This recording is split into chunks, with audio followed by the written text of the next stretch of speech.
கடைசி கட்ட தேர்தலுக்கான பரப்புரை முடிந்த பின்னர் கன்னியாகுமரிக்கு வரும் பிரதமர் மோடி விவேகானந்தர் பாறையில் தியானம் மேற்கொள்ள உள்ளார். 2019 தேர்தலின் போது இமயமலையில் தியானம் செய்த பிரதமர் இந்த முறை குமரிமுனைக்கு வரவுள்ளார். மக்களவைத் தேர்தலுக்கான வாக்குப்பதிவு 7 கட்டங்களாக நடைபெறும் நிலையில் கடைசி கட்ட வாக்குப்பதிவு வரும் ஜூன் 1ஆம் தேதி நடைபெறவுள்ளது. இதற்கான பரப்புரை வரும் 30ஆம் தேதியுடன் ஓய்கிறது. இந்நிலையில் தீவிர பரப்புரையில் ஈடுபட்டு வரும் பிரதமர் மோடி பரப்புரை முடியும் நாளில் கன்னியாகுமரிக்கு வந்து விவேகானந்தர் நினைவு மண்டபத்தில் தியானம் மேற்கொள்ள உள்ளார்.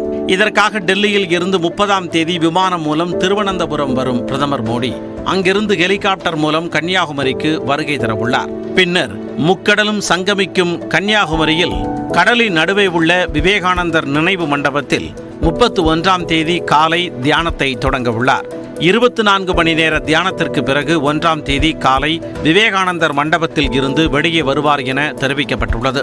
இதேபோல கடந்த 2019ஆம் ஆண்டு மக்களவைத் தேர்தலில் கடைசி கட்ட வாக்குப்பதிவுக்கான பரப்புரை முடிந்த பின்னர் கேதார்நாத் சென்ற பிரதமர் மோடி கடல் மட்டத்தில் இருந்து சுமார் 12,000 அடி உயரத்தில் உள்ள குகையில் ஒரு நாள் முழுவதும் அமர்ந்து தியானத்தில் ஈடுபட்டார்.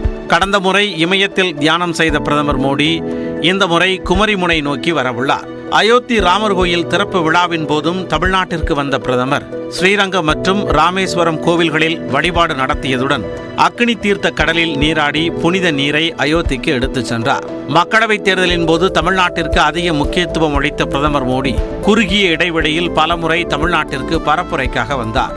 இந்நிலையில் கடைசி கட்ட தேர்தலின் வாக்குப்பதிவுக்கு முன்பாக தியானம் செய்வதற்கு பிரதமர் மோடி குமரி வர இருப்பதும் முக்கியத்துவம் பெற்றுள்ளது.